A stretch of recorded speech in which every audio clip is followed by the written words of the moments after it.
Welcome everyone to the January board meeting for Ignite CDA. If you'd all rise and help me with the Pledge of Allegiance. I pledge allegiance to the flag of the United States of America and to the republic for which it stands, one nation, under God, indivisible, with liberty and justice for all. Thank you all. It's time for public comment. Anybody with any public comment, please come forward. Chairman Hoskins, maybe we should let the record reflect that we have 3 commissioners on Zoom by having them speak up and say they're in attendance. Okay, thanks. I'll do that. Can the people on the Zoom call please state your name so we know who's all there? Steve Widmeyer's here. Excuse me, this is Brad. Can you hear me? Yes. And Commissioner Garcia is here. Thanks, Sarah. Scott, did you get me that I was there? So this is Steve. Thanks, Steve. Thanks, Brad. Yep. Okay. Now I'll entertain a motion to approve the consent calendar, which contains our last month's board meeting, our financial statements, and the payables. So move. Second. Moved and seconded. Any discussion, comment, questions? All in favor, say aye. Aye. Aye. Aye. Opposed, say no. Motion carries. Next, we have a presentation from CDA 2030 from Greta and Sarah. Please come forward. Have at it. Hi, thank you so much for having us here today. We are honored to be presenting to you on all of the great stuff that we have coming forward. So we just completed a strategic plan with Luke Malik, and our mission statement is, we exist to create a better tomorrow so that everyone can thrive, belong, and make a positive impact. And so that's the kind of organization that we are, moving the dial forward in a positive way. So we strengthen relationships, we are unbiased, we're a neutral organization, and we improve communication between organizations that may or may not be working on the same thing, and I connect them to each other so that we can be stronger together. And that's it. We spark action. We're going to be doing some great stuff this year, and we have a lot of community involvement and integration into the community as far as we reach. Our leadership is Sarah McCracken is our chair. Our past chair is Maren Meyer. Mike Baker is our vice chair. Laura Rumpler is our secretary. Daniel Mitchell is our treasurer, and so on. We have lots of great new board members: James Casper, Bob Seal, Chet Gady, Emily Haas, and Chris Knoll. We also have Hillary Anderson, Lauren Witten-Caboth, and I think that's how you say her last name, and Stephen Kajard, who is the manager of the airport. And then legal counsel is Cora Whitney with Smith and Malik. So, and myself, Greta Gissel. I didn't even introduce myself. My name's Greta Gissel. Nice to meet you. This is a list of our sponsors. We're gonna just move forward because we appreciate your time. I wanna honor it. So we are realigning. I was hired last year in 2022 in August after a brief intermission from our previous, the previous ED who had been there about 9 years. And so then we did our strategic planning, as I mentioned. We've updated bylaws, our committee structure is moving forward. The board is excited and engaged, which is awesome. And then we are focusing on being the primary connector between the community, organizations, and businesses to create a stronger path forward in collaboration. And we are rebranding as Connect Kootenai. So the CDA 2030 name will go away, and Connect Kootenai is coming in, because that's what we do, is connect the humans in Kootenai County together for a better tomorrow.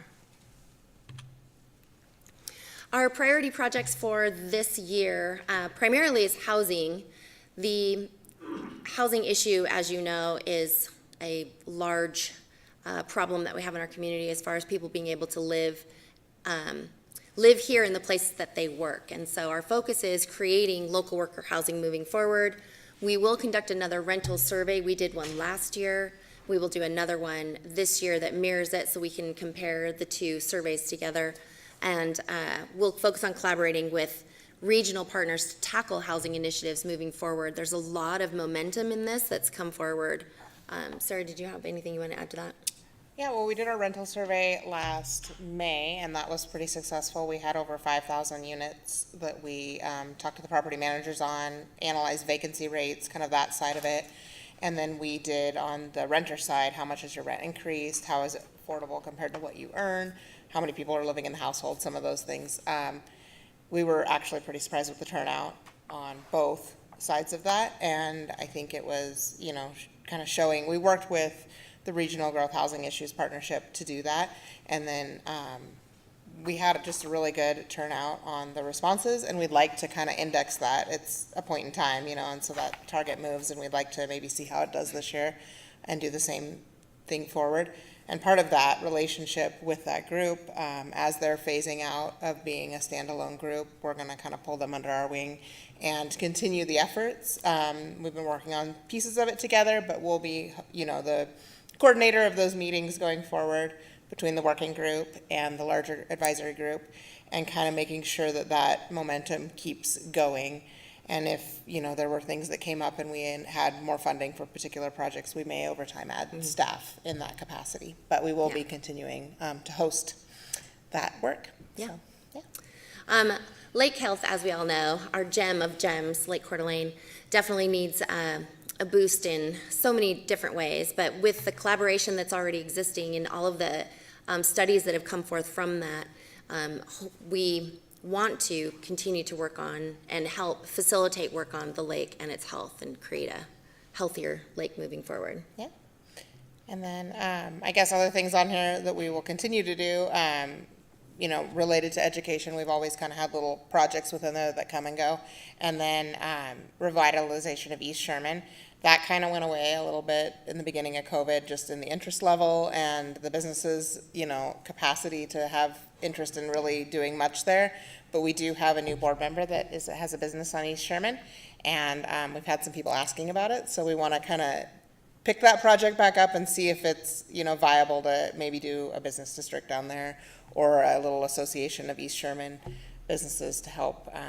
We've seen a lot of new businesses come in down there, so we're thinking we can maybe pick that project back up this year. So, Yep. And so for our focus areas, we, Comment as we go, or? Can we ask a question? yeah, go for it. Oh, just that, to give a little feedback with the East Sherman, I know that's something that, you know, we've talked about, you know, kind of whatever, and, you know, from the council, we've had, you know, over time, I mean, we had the input of, well, yeah, but what about East Sherman? And as, you know, some of it, no, it's not as easy as it sounds, whatever, but I guess I'm glad to hear that, you know, there's, you're hearing something, because that's where it's got to come from. If people, you know, if something's going to happen, it's really going to have to be driven and at least warmly supported from the grassroots. So I'm, you know, and any more, I don't know if you have any more. Yeah, I would agree. That, or I think, how, when you say you're going to, you know, you're hearing that, you're going to kind of take a look, what are your plans to kind of investigate that? well, I kind of think the same as you're saying from last time, is we just didn't have anybody with an East Sherman business that was wanting to put in a lot of effort there. And then that's who you're kind of working with, you know, and so I think we've had, like our new board member, Chris, that's in East Sherman, he specifically wants to work on that project. There's also some new business owners that have kind of asked about like where the status of East Sherman is. And so I think right now we're really at kind of that discussion phase to see if there's the energy behind it. But I think in the last 2 years, we've seen probably half a dozen businesses come down there. And so I think it's worth having that discussion and coordinating the group and kind of saying, here's where we left off last time. Does this make sense? And we'll see where it goes. But I think that's something that we keep bubbling up in the conversation, like it wasn't all the way ruled out. So we're kind of going to pick that ball back up. So, Well, that's encouraging to hear. yeah. thanks.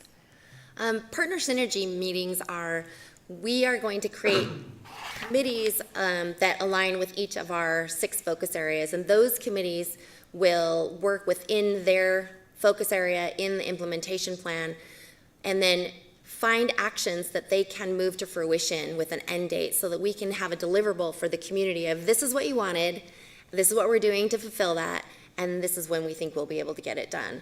And so we're building those right now. So as we move forward, each focus group will have a meeting once a quarter moving forward, so. So that's part of the, our implementation plan really mirrors the City of Coeur d'Alene comp plan. There's about, I would say a third of the actions are solely CDA 2030, and then another third are shared actions with the city, and then another third are city only. That might be department-specific actions and things that they want to improve reporting for the Parks Department. That might be an individual goal for the city. But the joint actions and the actions that are our own are comprised in those focus areas, and they range from a 2-year goal to maybe a 20-year goal, depending on what they are. And so we're getting these groups together to meet quarterly to say, okay, hey, maybe there's some funding here. This one needs to move up on the timeline, or that one's going to take a lot longer, and kind of keep those going and start checking things off the list, because we've been working probably for a couple years before the comp plan to build the plan that the comp plan used as a springboard, and then spent a couple years on the comp plan refining it, and now we're like, okay, let's get it done. We've been working on planning the plan. Now we want to do the plan. And so I think this will be a good way that we can invite people in to engage with us. And as we go along, those goals, just start working on things on the plan as we go and connecting people. And so it'll be a very steady, consistent, hey, you want to help with education? We meet once a quarter, this place, this time, come connect with us. And so we did one of each last year. Of each of the 6 groups, and then we already have them calendared for this year to connect with those partner groups. And that'll be definitely more detailed and action specific, and then they're going to identify the top 1 or 2 actions that they feel like can be done this year, and we'll really focus on those. And then we'll continue to change. The implementation plan is a living document, so we'll continue to change that as we move forward as well, like Sarah said, so. Yeah. Okay. So some of the accomplishments, like Sarah just said, was the Envision CDA partnership, and we worked with the city. The city was awarded the Outstanding Plan Award from the American Planning Association, which is a really big deal, so that was exciting. Project Neighborly was a grant project where smaller grants were given to organizations to fulfill whatever mission they had, and Sarah can probably speak more to that. And that was more like projects that identified to promote, I guess, neighborliness and positive community. And they were kind of fun because they were really open-ended. And so we got some neat, I think the kindness cards, and some of those things that you saw in the community last year. So a lot of those little groups got grants through the Idaho Community Foundation.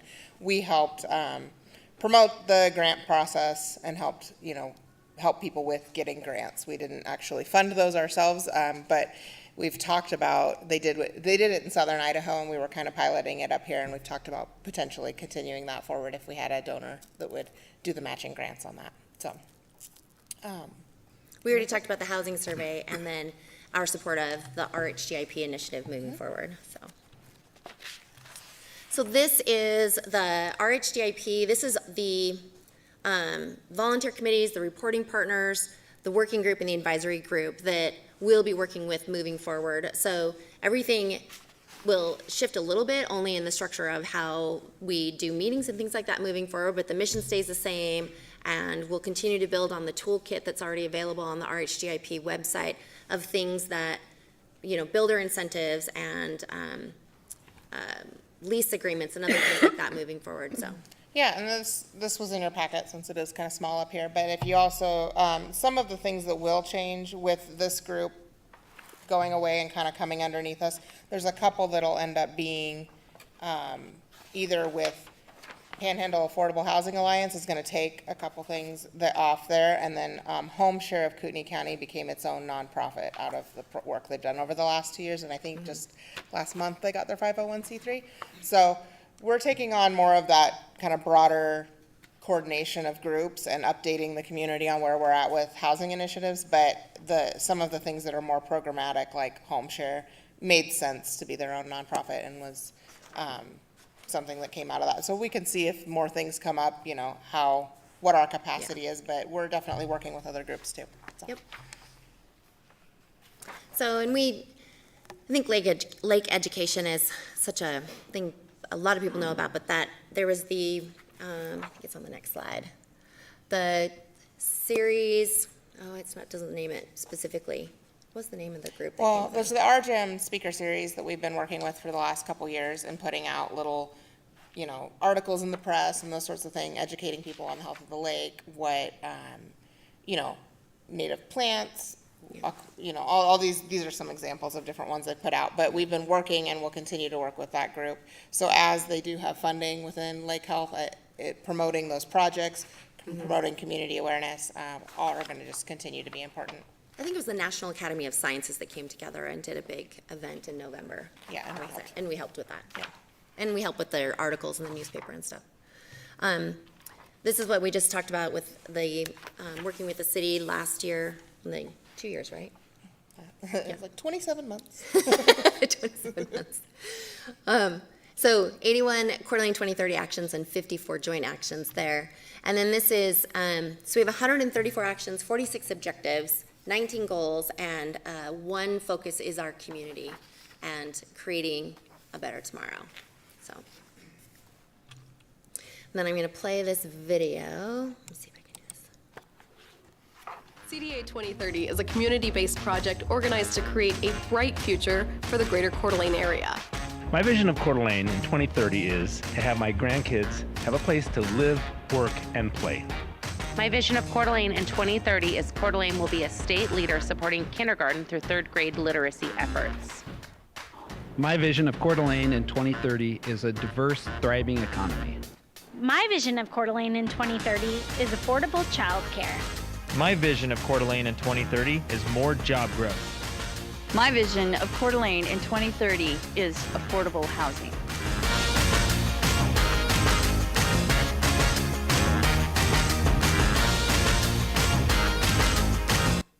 Okay.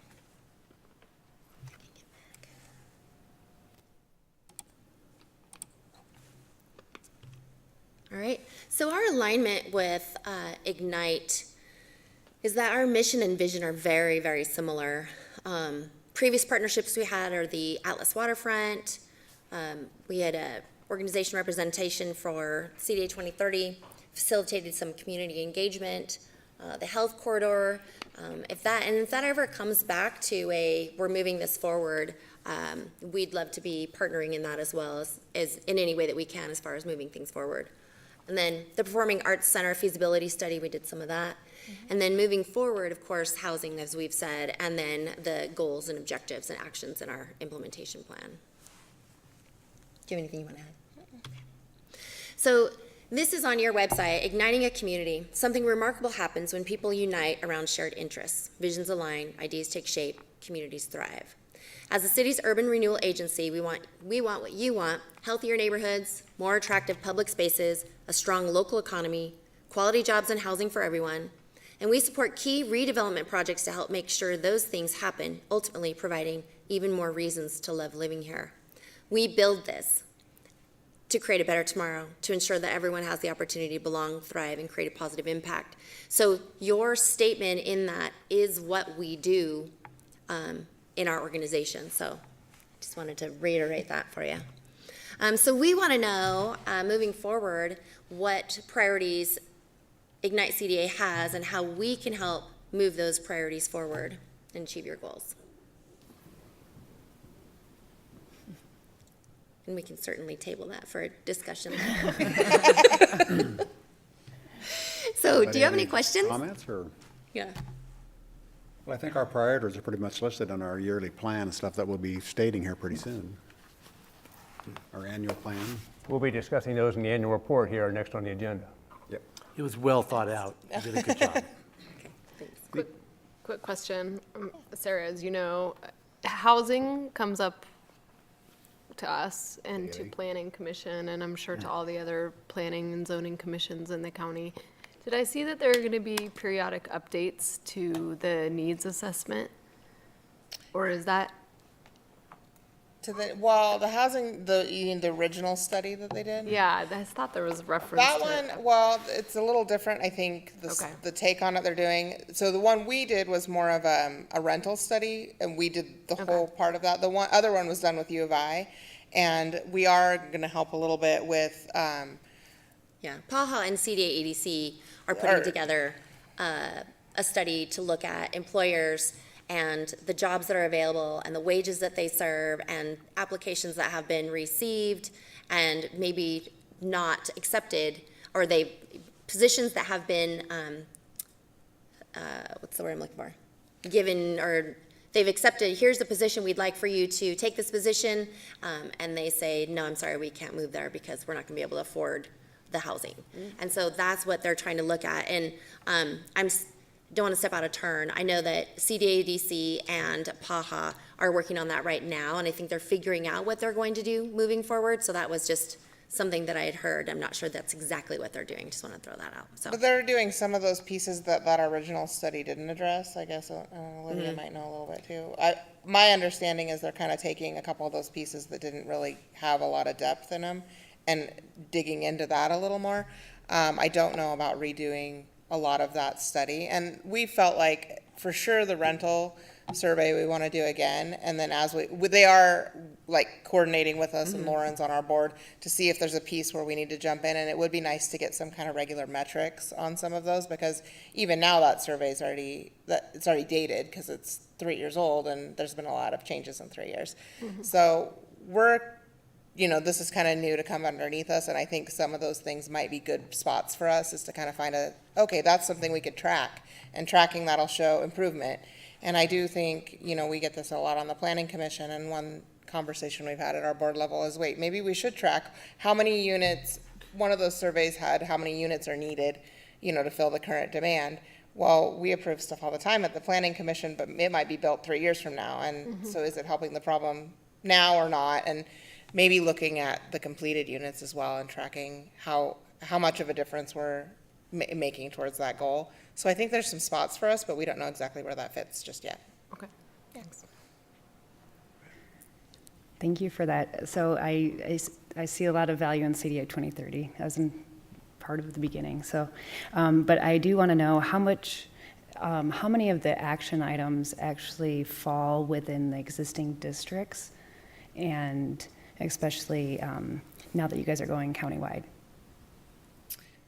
Most of the actions, so our idea of going more regionally, there's a lot of actions that kind of fit the vision of the whole community, but we haven't actually changed any of our actions since we just did the comp plan last year.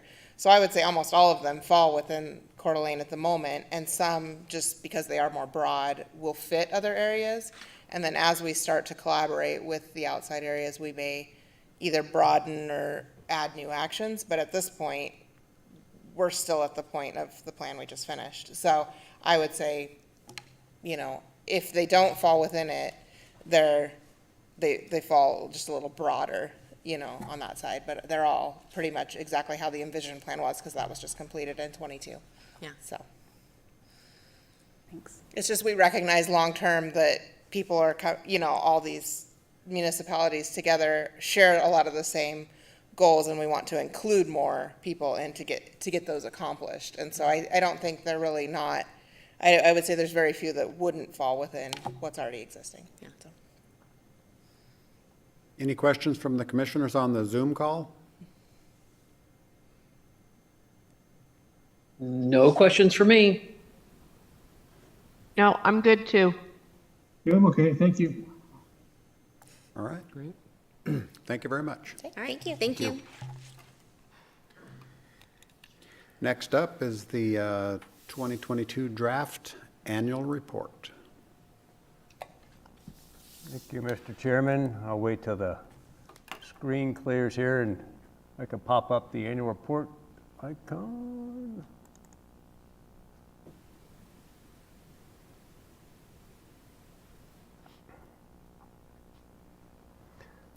So thank you, Mr. Chairman. So this is going to be an overview of the draft 2022 annual report.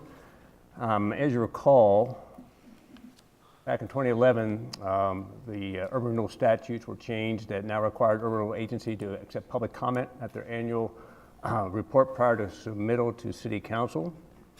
And the following process has been established to meet the new statute requirements. So the draft 2022 annual report to Council was posted on the Ignite CDA website's homepage a week prior to today's meeting. A public notice ran in the Coeur d'Alene Press a week prior to today's meeting stating that the Ignite Board will accept public comment at the annual report at the January 23rd, 2023 board meeting. The notice states that the draft report is posted online and also states that the written public comments are welcome and can be submitted via email or snail mail. Public comment on the Ignite CDA annual report will be a discrete agenda item on today's board meeting agenda. This agenda item is addressed. An overview of the annual report will be provided by the Executive Director. The Ignite CDA Chairman will then ask if there's any public comment on the annual report. The board will then listen to public comment and then review any written public comments received. The board can then choose to discuss any issues as they wish, directing the Executive Director to work with the Chairman on making any modifications to the draft annual report prior to submission to City Council. The board will then approve the draft annual report via motion with any proposed modifications as noted. So with that, I'll just kind of run through for the viewing audience what the annual report contains. So on the first page is kind of an introduction and an overview of our vision and mission. Then we kind of get into our long-term strategic focus areas. Education is discussed, job creation and retention, housing, public space, create new and enhance existing where appropriate, public parking, the Atlas Mill Site Redevelopment Initiative, the Health Corridor Urban Renewal District, the East Sherman Avenue Initiative. This is one that Commissioner English brought up, that if there is a role for us, we're looking to really investigate that this year. We also have in here Ignite CD Board member transitions. We all know that we had Commissioner Arman retire this past April, and we welcomed Commissioner Evans on board.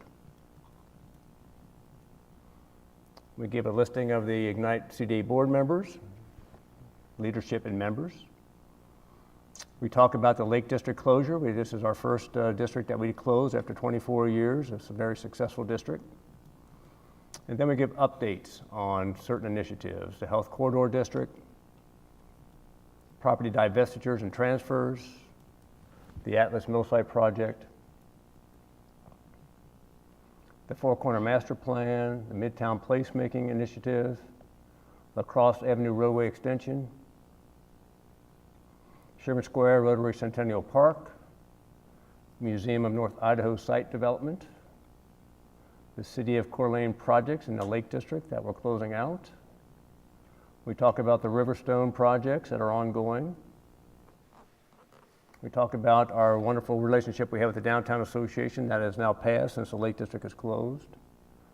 We talk about our communications and outreach, key partnerships, and the Atlas Project area strategic property portfolio.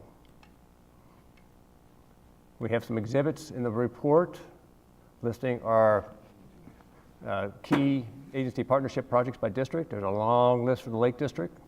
And included in this report, we went ahead and put in the brochure that we created about the Lake District legacy, the projects, the key projects that were accomplished, and some input from some fine community members in the back of the brochure.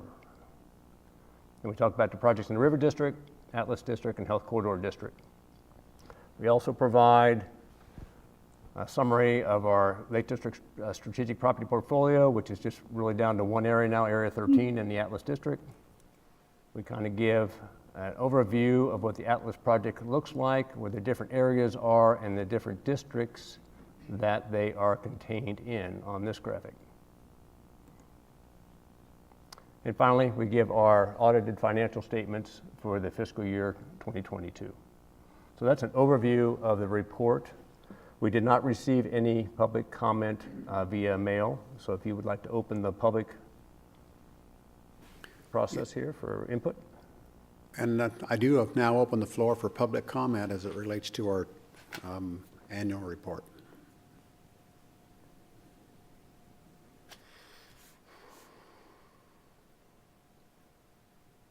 Seeing none, Tony, I'll turn it back to you. We just need a motion to approve the annual report, directing me to issue it to the city council. I'll make that motion to approve the 2020 Ignite draft annual report. I'll second. Moved and seconded. Any further discussion? Looks good. Tony, did you say that that was going to live on the website? It is on the website right now. Oh, is, okay. All in favor, say aye. Aye. Aye. Aye. Those opposed, say no. Motion carries. Thanks, Tony. Next up is the 2022 audit. Mr. Hoover, please come forward. How you doing? Thank you. Good, thanks. So as you know, I've completed the audit. My fieldwork testing was in for fiscal year ended September 30th, 2022. Performed a few days of audit fieldwork working with Tony early November. And we've been in the wrap-up stage ever since then. Pretty much just kind of waiting for this meeting to present the audit. We were just short of meeting last month's meeting with the holidays and everything. I met with the finance committee and Tony last week, and we spent a good while going over each page of the financial statement, the disclosures, the numbers in pretty good detail. And there really were no questions, but we just had a good, healthy discussion like we usually do every year as we reviewed the financial statements. So tonight, I'll just present to you guys the highlights of the two audit reports that are the product of my audit. Starting with the first independent auditor's report on page 1 of the draft of the financial statements. And this is the audit report on the actual numbers, the presentation and disclosure of the financial statements. And it starts out now, they rearranged the format of the audit report this year, but we start out with my opinion. So basically, I have audited the accompanying financial statements of the governmental activities in each major fund of Ignite CDA as of and for the fiscal year ended September 30th, 2022, and the related notes to the financial statements. Collectively, these comprise the financial statements. In my opinion, the financial statements are fairly presented in all material respects for the fiscal year end. And the basis for the opinion, I conducted my audit in accordance with auditing standards generally accepted in the United States of America, as well as a second layer of auditing standards, governmental auditing standards. So I adhere to those in conducting my audit. And then the next part of the report highlights management's responsibilities. In summary, management takes ownership and responsibility for its financial statements, and that includes having a system of internal controls that are properly designed and implemented to be able to prepare and present financial statements that are free of material misstatement caused whether due to error or fraud. The next section of the audit report is my responsibilities. Basically, my job is to plan and perform the audit in accordance with those professional standards. There's a little bit more meat on the bones in terms of what the auditor's responsibilities are, but I will skip those for purposes of brevity here in consideration of your time. That's pretty much the first audit, the primary auditor's report. And in the very back of the draft of the financial statements is my second report. This is the report that's required in accordance with governmental auditing standards. It's called the Report on Internal Controls over Financial Reporting and on Compliance and Other Matters Based on an Audit of Financial Statements Performed in accordance with governmental auditing standards. In summary, this report, I would be required, if in planning and performing my audit, I became aware of any, it's defined in this report, any significant deficiencies in the system of internal control or worse, material weaknesses in the system of internal controls, then I would be required to bring that to yours and the public's attention in this second report here. And I'm pleased to report to you that as I did not identify any reportable deficiencies in the system of internal controls. So it's just a clean second report as well. I'm not opining on the internal controls, but I'm understanding the controls and documenting my understanding of the controls, and then basically evaluating whether anything rises to the level of reporting a reportable finding.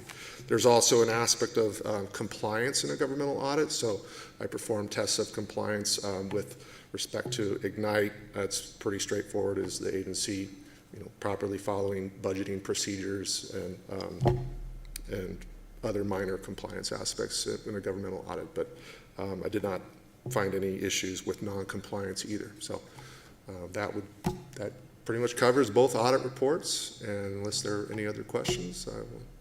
Questions for Scott? Any questions from the conference call people? I'm good, Scott, thank you. Thank you very much. You just need a motion then to approve. We need a motion, Mr. Chairman. This is Commissioner Garcia. I'll make a motion to accept the 2022 audit as presented. Second. Moved and seconded. Any discussion? All in favor say aye. Aye. Aye. Aye. Aye. Opposed say no. Thank you very much. Motion carries. Thank you, guys. Appreciate Thanks, Scott. Next up is the Executive Director's Report. Take it away, Tony. Thank you, Mr. Chairman. First up under the report is Resolution 23-01, destruction of semi-permanent and temporary public records. As you know, we bring this resolution to the board every January where we talk about destroying records per our record retention policy. In the resolution, temporary public records, documents and statements dated prior to October 1st, 2020 will be destroyed. And under the policy, semi-permanent public records, documents and statements dated prior to October 1st, 2017 will be destroyed. And if you have any questions, very standard policy procedure that we adhere to every January. Questions for Tony? And we'll need a motion to approve. And roll call. Yep. Well, I'll make a motion to approve Resolution 2301, destruction of semi-permanent and temporary public records. Second. Moved and seconded. Roll call. Widmeyer, Yes. Jordan, Yes. Garcia, Yes. Metz, Yes. Hoskins, Yes. Chapkus, Yes. Mandel, Yes. English. Yes. Motion carries. Motion carried. Next up, Mr. Chairman, I'd like to bring up Phil Boyd to give us a Atlas project update.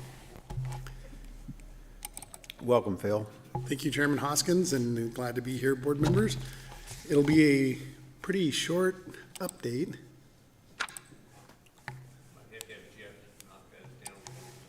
Oh. There you go. Thank you, Jeff.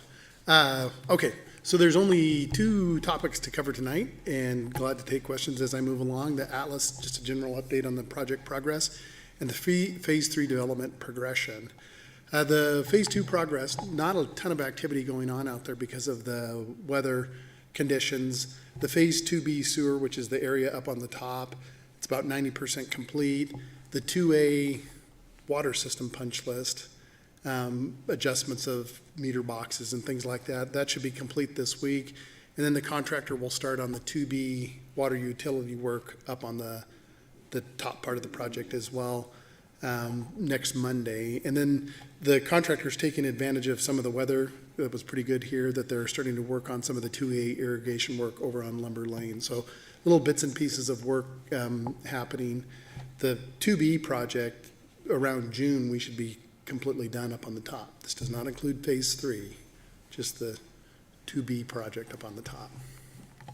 Any questions on that? This is just a picture that I updated here. This is the rockery wall. I showed you guys this last week. It's this piece that's moving along here, and you can see they've kind of got around the corner. This is Veneer Road, and you can see the street sweeper here, but they're building this rock retaining wall that will move along and continue on over here. I think the board knows RFP number 8 is out, and that's the area up here on the top, which is the 2B area, so 17, and then 18, 19, 16, and 9. And this is currently out for proposals from developers. It's due on the 17th, I think, February 17th. So Phase 3, the area over here, just to refresh everybody's memory. Last month, I presented to the board a couple of different scenarios, the idea of looking at single family in that area, the idea of looking at a cottage court in a twin home configuration like this, and then also the idea that we had looked at for a long time is putting multifamily up on the north part of the site and then a single family kind of down on the south and the east part of the site. And the board asked me to move forward and vet this primarily because the price point of the product was a little bit lower. And you can tell that this is a pretty conceptual layout. So we dug into it a little bit more and started developing some scenarios. And so this is the cottage court configuration in a single family home. So instead of having twin homes, which is what I showed you here, we put a scenario together that had lots in this configuration.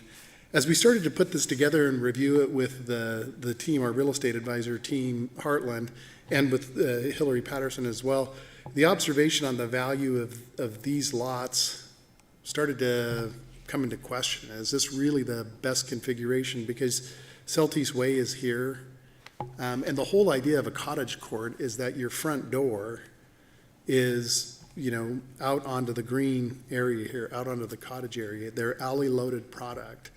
And this area really speaks to the cottage court design that you can see in these images here. But on this north side, it just didn't, and feel is probably not well, it doesn't feel right. And so as we were reviewing this with the team, we started to think maybe what we should be looking at is a different type of product on the north side of this alley here, perhaps fourplexes through here. And so I guess I'm bringing this forward just as a progression discussion with the board, is that this cottage court design down here really has some strong appeal to it. Our team has looked at it, and it's got a lot of favorable responses to it. I think the board thought it was a pretty nice idea. These don't quite feel right, and we think that there's an opportunity to put a fourplex product up here that might be at a lower price point.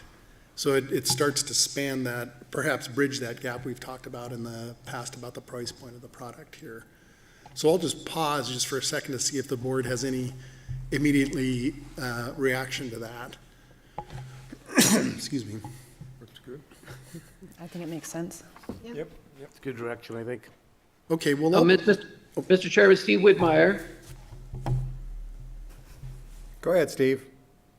Question for Phil. So you said a different price point for the fourplex model. Do you have an idea what that price point is?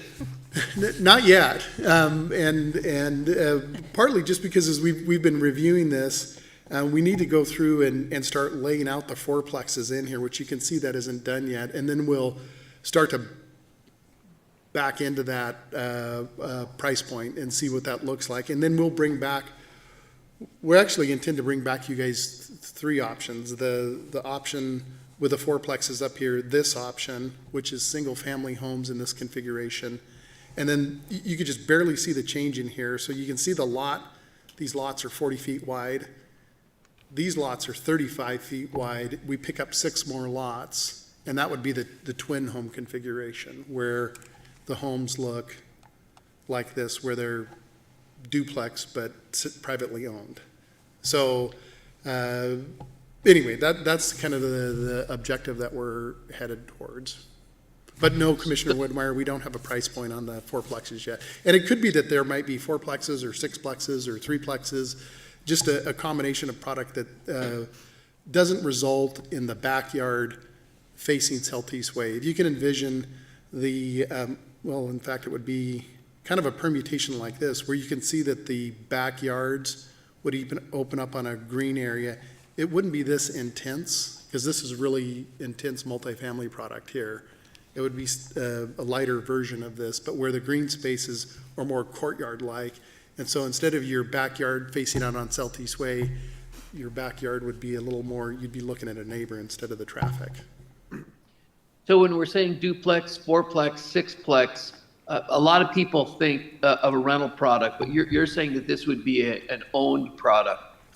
I'm not saying that. I guess I'm intend to bring that scenario forward where it could be condo platted, so it was owned product, or it could be multifamily, which I know the board has had, we feel like we have enough multifamily, but I don't want to limit the presentation and let the board kind of determine where you want to head with that. But it could be either way, Commissioner Whitmire, that it could be a condoed product, or it could be a for rent product, which comes with some challenges. Okay, so there's more information, more work to be done, and that'll be brought forward at another date. Exactly, just because as we started to work through this, we really started to get concerned about the value and the appeal of this type of product that's backing up against Sell This Way, which has always kind of been in the back of our mind. We've been a little bit concerned about it because it's just a challenge, which the board might remember up here on 18 and 19, because of that very same reason, that's probably will be a townhome type product up there, just because it's doesn't really lend itself to single family because your backyard is right on busy Celtice Way. And so we've been concerned about it up here. As we put this scenario together, it just really kind of jumped out at the team, and we thought we better, and we talked through it with Tony, and Tony agreed that we should just show a progression today and then come back in February with the scenarios that I'm presenting to you. Again, unless there's some immediately adverse reaction that you guys don't like that idea. So I think that's a good avenue to go down to explore all those options. It would be helpful too as we bring that forward in the next coming months.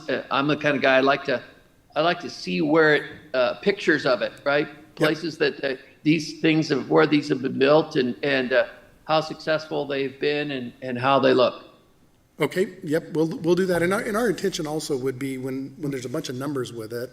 And I think Commissioner Chapkus and I have had this discussion before, is that we get the memo ahead to you guys so you have time to read it, contemplate it, and then before I come to the board meeting, you guys can kind of think through it and then develop your questions outside of the board meeting as opposed to just dropping it on you here. So we'll do that and get the memo to you the Friday before. Okay, great. Thank you, Phil. Thank you. Olivia? I know that there's a lot of factors that are going into this, obviously with construction and the layout and everything and how it feels, so to speak. But is Heartland going to be doing like a little bit of an assessment of what the market will allow? And that, yes, and they did the last month when we presented the information. Ben at Heartland had developed a bunch of the background data on what we anticipate the sales value would be, the project cost, and generating the residual land value, which was in that scenario I presented last time. We'll do some more refinement of that and doing either a for sale duplex or triplex product or a for rent product will be a little bit different product than we currently have in Atlas. The closest thing we have to it is what Toll Brothers is building, but that's on this luxury scale. And so there's going to be some work that Heartland's going to have to do reaching out in the rest of the community to develop price points for this. I guess my point and my question is more geared toward when we get to the RFP process, we don't want to be, we've kind of been in that scenario before where we're like, we put it out there, then developers are like, no, this is not what we could do. So to kind of mitigate those aches later down the road, to be able to hit that on the front side and understand what the market demand is on different types. It's a really good point, and we were actually having that discussion even just about this idea, because just the cottage court idea is a little bit unique, and are there going to be buyers that are interested in this type of product, because it is a little bit different than what you see typically done. There's some of it that's happened up in Coeur d'Alene Place, and it's been done very well up there, but it's just not a typical product. So it's a valid point, and it's something that we'll put some effort into so we can give the board some guidance on it and before we get too far down the path. All right, thank you. What's the difference in lot count between the cottage one and this one? It's just, you only pick up 6 additional lots on it, so it's not a gigantic increase. Roughly the same. Yeah. That's The 40 to 35 or? Yes, sir. Commissioner English. So is this, whatever we end up with that, and say it was roughly that or something, is that the last, kind of our last open section, that kind of top right corner? It is. Yeah, It- yeah, yep, okay. It's this last area up here, 11 and 27 is already platted. Yeah, yeah. But 11 and 20 are our last areas for development. Okay. Any other questions? No action items, so. Nope. Thanks, Bill. Yep, that was it. Thank you. That's all I have, Mr. Chairman. Thanks, Tony. Now it's time for board commissioner comments. Any board member have a comment, question, concern? I'm good. I'll entertain a motion to adjourn. So moved. Second. All in favor? Aye. Aye. Aye. Aye. Motion carries. Thanks, everybody. Jeff, that's a wrap.